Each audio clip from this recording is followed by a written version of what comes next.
Hi, I am Sam Horn. I'm the founder and CEO of the Intrigue agency. I'm also the author of Pop and Tung Fu and the Washington Post bestseller Got Your Attention. So, my quick question is, what is something you care about? And we're going to talk about how you can get people's eyebrows up so they're intrigued and they want to know more. And the worst advice I ever got was always be closing. Ooh, I hate that advice too. Always be closing. Wow. I don't know. So who told you that advice? How long ago was that, and why is it so bad in your business? You know what? It was told to me almost 30 years ago, Phil, and it was a sales job that I had right out of college, and it was really interesting because it plants the seed that people are targets and that they are a means to our end, and that our goal is to convert them, is to get what we want regardless of what they want. I think that flies in the face of how you and I want to be, right? Yeah, absolutely it does. Yeah, converting them, that's not it, right? I would totally want to connect with them. I believe that with all my heart. I believe in the ABC of always be connecting. So, and I know you do too. So that's great. I'm glad that, especially in a sales job where often that is how we're measured, and yet that isn't how we open conversations. I mean, you talked about making our eyebrows go up. So talk to me about how we can open a conversation and make people lift their eyebrows up a little bit and pay attention. Good. I'll jump right into an example because I know you and I both believe in examples instead of infobesity, right? Absolutely. I had a chance to speak at Inc. 500 and I gave a session on how to disrupt the traditional elevator speech. Because do you know anyone who likes to listen to a speech? So here's the story, and then we'll have a technique that everyone watching and listening can actually apply to the next time someone says, "What do you do?" Sound good? Absolutely. Okay, so we were talking about how to disrupt this, and here is Colleen, the Entrepreneur of the Year for Oklahoma. So I said, "What do you do?" Wah, wah, wah, wah. 2 minutes later, Phil, no one in that room had any idea what she did, and she was the CEO. Think of the lost opportunities, right? I mean, these are the best entrepreneurs in the country, and no one's going to walk up to her afterwards. No one's going to recommend her because they have no idea what she does. So I said, "Can we play?" She said, "Yeah." I said, "From now on, never explain what you do. Explanations are infobesity." I said, what are the results of what you do that we can see or smell or taste or touch?"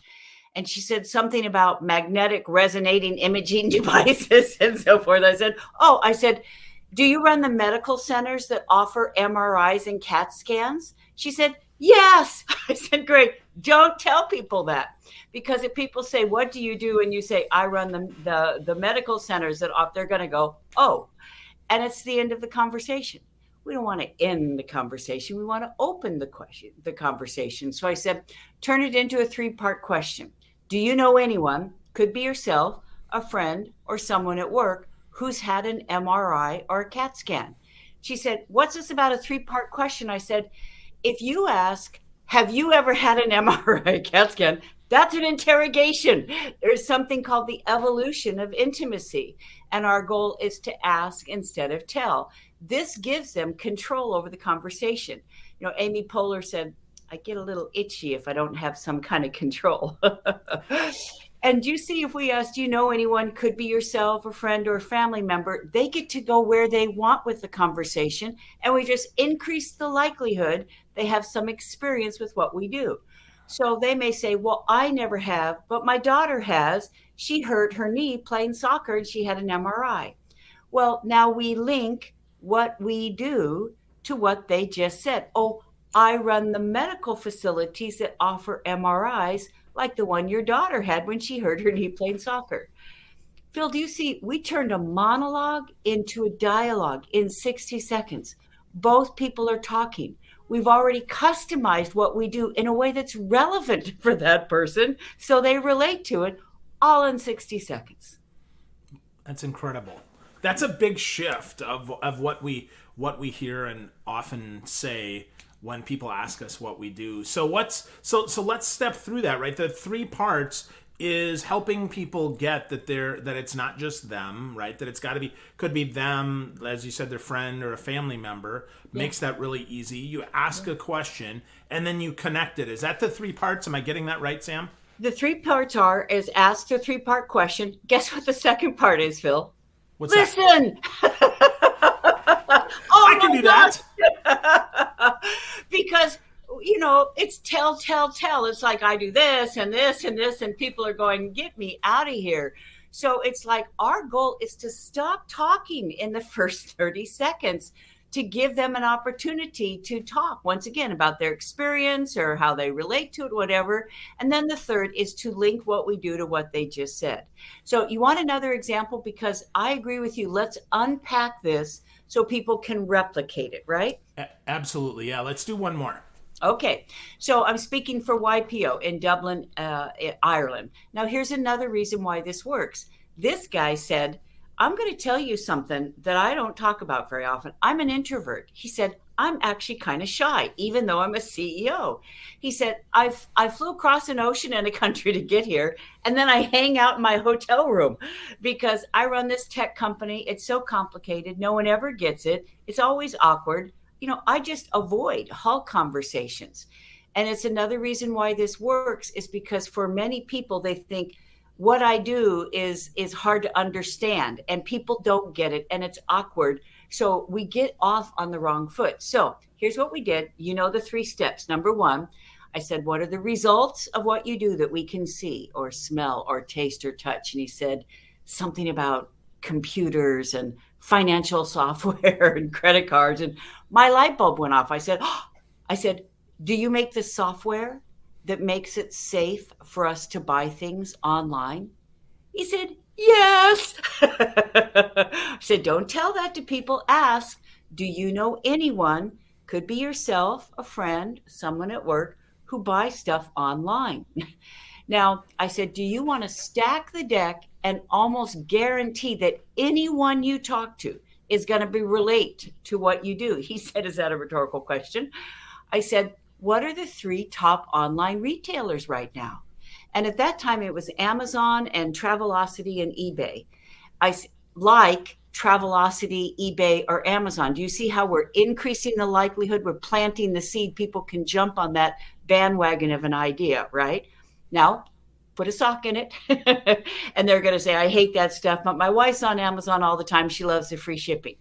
Guess what we do? Link what we do to what they just said. Because, see, that's the connection, right? That's why this is an elevator connection and a conversation rather than an elevator speech. Oh, I make the software that makes it safe for your wife to buy things online. Boom. Wow. So very simple, so very clear, and yet so very connected. I love that. That helps a lot, right? For those that are listening and thinking, how do I flip that? So ask the question, right? Shut your mouth and then connect. We can do that. That is awesome. So Sam, I've been reading your books and your articles and stuff for a long while, and I'm delighted that we get to talk today. Well, one of the questions though that I've got to ask is tongue fu. Like, where did that come from? Because that is so funny. Like, that's where I was first introduced to your work. I can't even remember how long ago, and I was like, that's both clever, funny, and it totally makes sense. So where did you get the inspiration for that title, and how has that served you in your work? I'm going to give a story because we're talking about sales and we're talking about connecting and so forth. And Phil, I think it all starts with an original organic story. And that's how we come up with original content and disruptive approaches that people haven't heard before. So here's the story behind that. Dr. Ray Oshiro of University of Hawaii had asked me to do a course on conflict resolution. So I called it Dealing with Difficult People Without Becoming One Yourself. Now, that's a pretty good title, right? It's got that iambic meter. When you put it in a beat, you make it easy to repeat. So it's a good title. Now, at the first break, there was a gentleman, and he didn't even get up to get some fresh air or get a cup of coffee. He just sat there gazing off into space. I'm curious. And I went over, I said, what are you thinking? He said, Sam, I'm a real estate broker. He said, I deal with some very demanding and arrogant people, and they seem to think they can treat me any way they want to. I'm tired of it. He said, I thought you were going to teach us some zingers to fire back at people and put them in their place. He said, that's not what this is about, is it? And I assured him, our goal is not to put people in their place. It's to put ourselves in their place so that we can respond with compassion instead of contempt. Now, he's the one who said, I'm a student of martial arts. He said, I studied karate, taekwondo, judo. He said, what you're talking about is like a verbal form of kung fu, isn't it? Eureka, the perfect name, Tung Fu. And now here's why that's an even better title, because I know that many of your people, they're, what do I title my book? What do I title my presentation? What do I title my business? Is that dealing with difficult people without becoming one yourself? It's a great blog title. I use it in the book. Sometimes I call my talks that. However, if you Google it, there's millions of people talking about difficult people, aren't there, Phil? You know, I would have been one of many instead of one of a kind. I would have blended in instead of broke out, and we don't want to blend in. That's for Cuisinarts. So Tung Fu is a one of a kind title. You know, I trademark that, which is why I can certify people around the world in that. It's that if a meeting planner is trying to decide between 100 different speakers, all on conflict resolution and so forth, maybe they're going to go with the one of a kind name that also has an international track record of all these years. So that's how I came up with that title. And it's also, if people watching start listening to what's being said around them, that one of a kind title, if it gets their eyebrows up, could help them break out instead of blend in.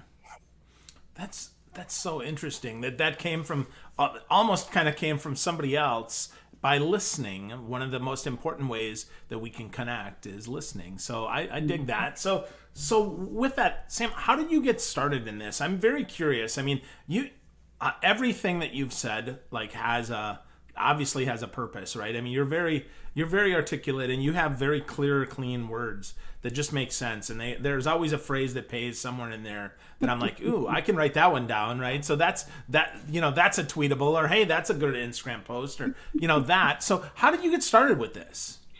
You know, I believe in making our life our lab, and that the world is our material. If we, as Mary Oliver said, pay attention, which is our endless and noble work. And if we then riff off what happens and turn it into a positioning or a messaging or a topic or a phrase or an approach that people have not heard before, that is replicable so they can actually do it. It's not just, oh, that's a great idea. No, it's how can I act on that, apply it, right? So here's, once again, 60-second story, right, Phil? Because that's where the originality is. Then we riff off the originality and craft it and coin it so it's concise and so it pops. So I think you know that I helped start and run the Maui Writers Conference for 17 years. Writers Digest said it was the best writers conference in the world. So at the first year, I'm running around to make sure everything's on time, and I pop into Michael Larson's session. Now, Michael Larson wrote the book on how to get an agent, how to do a book proposal. He runs the San Francisco Writers Conference, and he was talking about the importance of titles.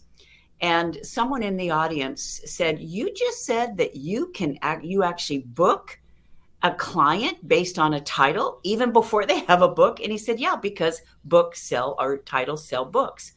And the person in the audience said, well, like, what's an example of a great title? And he said, Tung Fu is the best title I've heard in 10 years. Phil, I went out and I plopped in a chair because, of course, that was my title. Now, I was speaking on it. However, I had 2 young sons who had time to write a book. And my epiphany was, the more I speak, the more I'll speak. If I want to be a visionary on behalf of my career, I will write a quality book, because that will be a pebble in the pond of my legacy. It will drive business in an evergreen way more than 3 more months of paid speaking. Well, that book, Tung Fu, has now been out in the world. Are you ready for this? For 25 years. It's in 17 languages. You know, it was a number 3 book in South Korea because it's changing the patriarchy and teaching how to speak truth to power with respect. And it never would have happened if at that moment I hadn't looked at my future and made a long-term decision on what would achieve the greatest good over time instead of just doing what was right in front of me. Wow. 25 years. That's incredible. Holy cow. I would have guessed 15. So 25 years. My goodness. So now that we're less face to face and maybe more Zoom and digital, words, I guess, how has that changed? How have we shifted? Is Tung Fu more important, less important? All the importance of titles is more or less. What do you think? I think that it's even more important. And this is almost a rhetorical question, right, Phil? We know the answer to that. It's Nancy F. Cohen out of Harvard did studies and found out that goldfish have longer attention spans than we do. Goldfish, 9 seconds. Human beings, 8 seconds. So the clock starts ticking the second we start talking. And I think we've got 60 seconds to prove that we're worth listening to. Richard Branson said, time is the new money. I think time is the new trust. And if people are going to trust we're going to be a good use of their time and mind and money, we got to hit the ground running. So would you like a technique that we can use like in 60 seconds to get people's eyebrows up? Absolutely. Okay, now you know how this goes. Story first. And by the way, everyone listening, if you're doing a podcast, a media interview, someone asks a question in a presentation, don't explain because that's infobesity. You go into, well, here's an example of how that works. Here's an example of how I came up with that. Because once again, the story is original and organic, gets the eyebrows up, and the lesson is embedded in the story, right? So you ask a question and I jump into a story, and then we unpack it so that other people can do it. However, they already have proof of concept and they know that it works, right? Because they've seen how it's gotten results for someone else. So I think you may know that I have served as the pitch coach for Springboard Enterprises. They've helped entrepreneurs get 26 billion in funding and valuation. So one of my Springboard clients came to me. She said, Sam, I got good news and I got bad news. I said, what's the good news? She said, I'm speaking in front of a room full of investors at the Paley Center in New York. I said, that's fantastic news. What's the bad news? She said, I'm going at 2:30 in the afternoon and I only have 10 minutes. She said, you can't say anything in 10 minutes. How am I going to talk about our financial projections, our team credentials, our business model, our exit? I said, Kathleen, you don't have 10 minutes. You have 60 seconds, right? They will have seen 16 presentations. Their eyes are going to be glazed. Phil, here is the 60-second opening that not only helped Kathleen Callender of PharmaJet get millions in funding, she was selected as Business Week's most promising social entrepreneur of that year. Ready? 60 seconds? Yeah. Okay. Did you know there are 1.8 billion vaccinations given every year? Did you know up to a third of those are given with reused needles? Did you know we're spreading and perpetuating the very diseases we're trying to prevent? Imagine if there was a painless one-use needle for a fraction of the current cost. We don't have to imagine it. We've created it, and she's off and running. Your eyebrows up? Okay, now let's unpack it, right? First, is that once again, we do not tell, we ask. We ask 3 did you know questions that go to the pain of the problem of that we're solving. It's the issue that we're trying to answer, the need that we're trying to meet.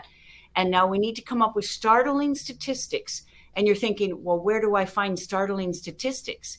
If this was a workshop, we may have hundreds of people watching or listening. We could say, just get out your computer and put in search. What are startling statistics about the industry that you're in, about the problem that you're solving, about the issue that you're answering? I guarantee in seconds, you're going to come up with recent research statistics even you don't know. And if you're the expert and you haven't seen that before, probably your decision makers in your audience won't have heard it either. So do you see, ask 3 did you know questions. The next step, the word imagine. Imagine this, and this. The word imagine pulls people out of their preoccupation. They're no longer, checking their phone. They're picturing your point. They're seeing what you're saying. And now, once again, the three, because this is iambic meter, this is when you put it in a beat, you make it easy to repeat. They reference what you just said. So think about Kathleen Callender or PharmaJet. What are people thinking? Well, they're thinking about those painful inoculations, so we made it painless. They're thinking about those reused needles, so we made it one use. Most decision makers care about money, so we made it a fraction of the current cost. Do you see how, in a world of wah wah, wah wah, wah wah, infobesity, we composed a succinct one sentence? Who wouldn't want that? Third step. You don't have to imagine it. We're doing it. Now you come in with your precedents and your evidence to show this isn't speculative or pie in the sky. This is a done deal. And here's where it's already, here's a testimonial, here's a whatever, all in 60 seconds. Everyone else is still going like this. You have people at hello as they want to know more, which means we just got what we cared about in their mental door. Wow. That's fantastic. And that's so simple and so doable. So, wow. So I just re-downloaded and resubscribed to your ebook, and I saw your 70 10 10 10 rule that was like that makes so much sense, and that's a kind of a spin on what you just talked about, right? As we go here, so can you explain that? Because I think in today's noisy world, we need to cut through the crap even more. Good for you, Phil. So now you know me, and in those 17 years of Maui Writers Conference, do you know the number one takeaway? It's first, our authors didn't agree on anything. It was like Frank McCourt would say you have to write first thing in the merry morning, and Dave Barry would say, I'm a night owl. And Elizabeth George would say you have to work with an outline, and Terry Brooks would say I never work with an outline. The only thing they agreed on? Ink it when you think it. So right now, I hope people get paper and pen, so that we learn kinesthetically, and so that we are not just hearing it, or seeing it. We're actually writing it, which means we own it. We're more likely to do it. So put 4 columns on your notes right now. And Phil, do you have paper and pen in front of you? Yep, of course. Okay, well, let's do this, because then we can talk about a blog you're about to write. We can talk about a chapter in a book you're about to write. We can even talk about a point you want to make, and how using this 70 10 10 10 rule upends infobesity and intrigues people in the first 60 seconds. Ready to go? Yep. Okay, so on the column on the left, put 70, and then 10, and then 10, and then 10. And under 70, put anecdote. ANECDOTE. And now notice I didn't say story. And the reason is because some people make up their stories. They're apocryphal. And if we use made up stories, or if we use other people's stories, at some point people are thinking, if they're making this up, what else are they making up, right? So an anecdote is a real life example. We put people in the scene and we reenact it. So it's like they're right there with us. So of course I have a whole process on how we can tell an anecdote so it comes alive. However, we're going to just start anecdote. Put people in the scene, reenact what happened with dialogue.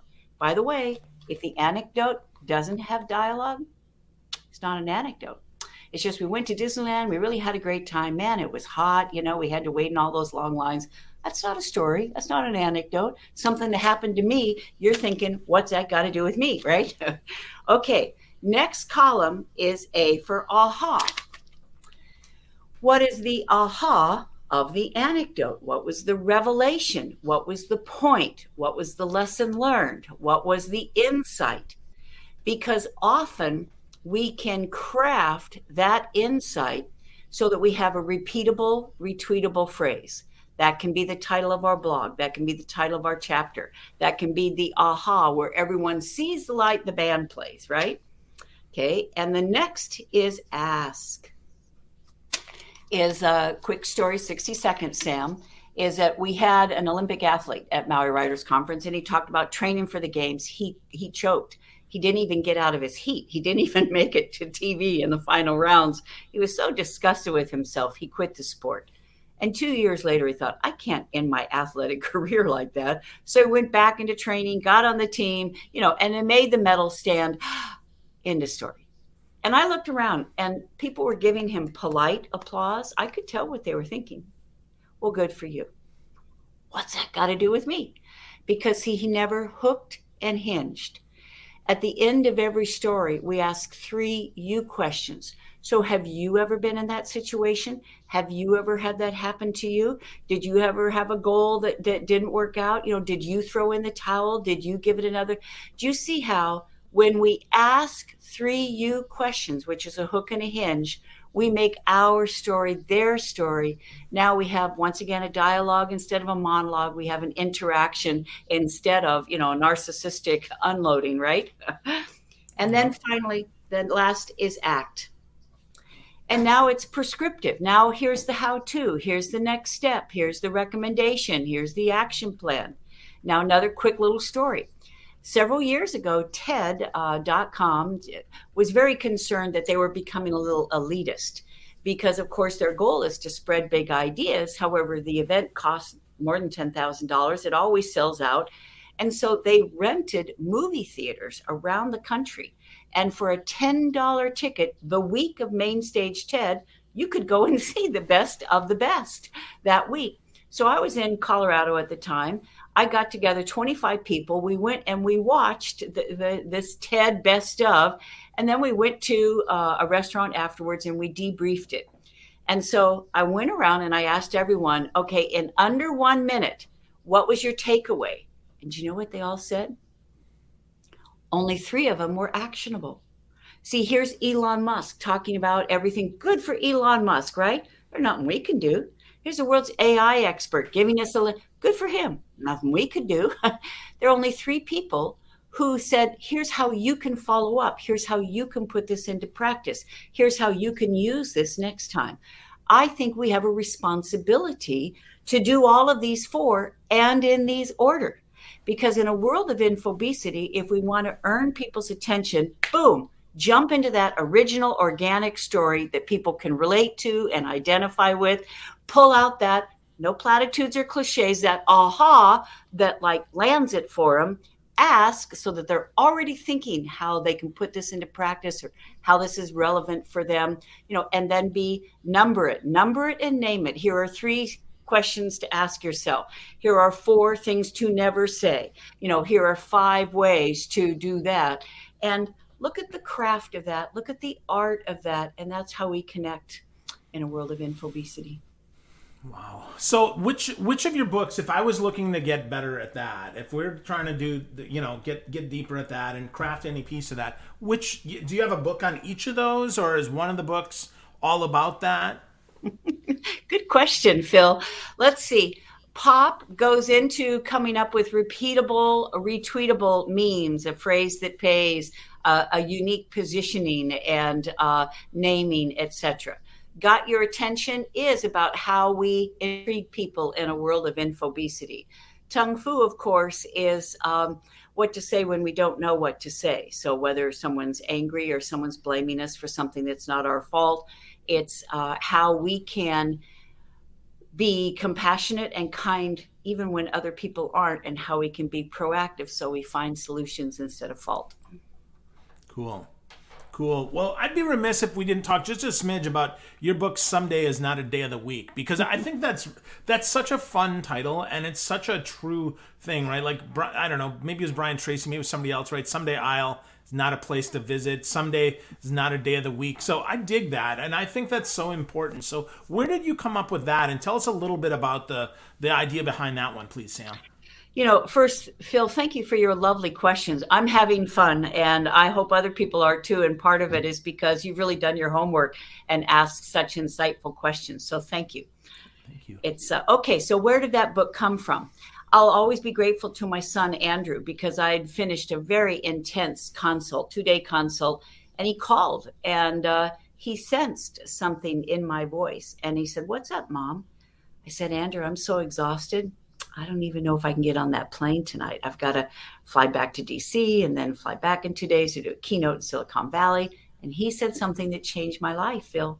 He said, "Mom, there's something about you I don't understand. You're an entrepreneur. You have your own business.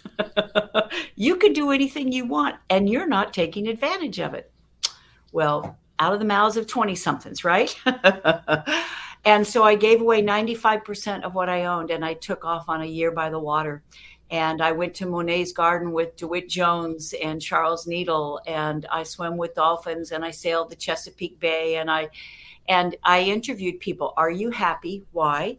And are you not happy? And if so, why? Why not? And the number one thing I heard over and over again is, well, I'm busy. I've got responsibilities, and someday I'm going to do this when I retire, when the kids go off to college, when things aren't so crazy at work. And as you know, that's a regret waiting to happen. So the book Someday is Not a Day in the Week is to remind us that, as Paulo Coelho said, one day we're going to wake up and there won't be any time left to do the things we've always wanted to do. So hopefully that book helps us get crystal clear about what we want to do, and then to have the clarity and the courage to start it now instead of later. That's awesome. That is beautiful. I think that's a great way to wrap us up here, Sam. That's just gorgeous. I think that is so true, that we need to have that courage to do things now, which is why I've been trying to get you on the show for a long time, and I'm like, yes, finally it worked. So I'm so happy for this. Folks, if you're thinking, holy crap, Sam is brilliant like I am, check her out at samhorn.com, just like it sounds. And then Sam's been kind enough to say, you know what, if you want to get more and you want to interact, connect on LinkedIn. So linkedin.com/in/samhorn. But Sam, I'm going to let you take us out here. What's the one thing that folks should be doing to get started today? What is that one action that you hope that they take as a result of listening to you? Well, first, thank you, Phil. You know what? I just did a quote image recently about starting small is better than not starting at all.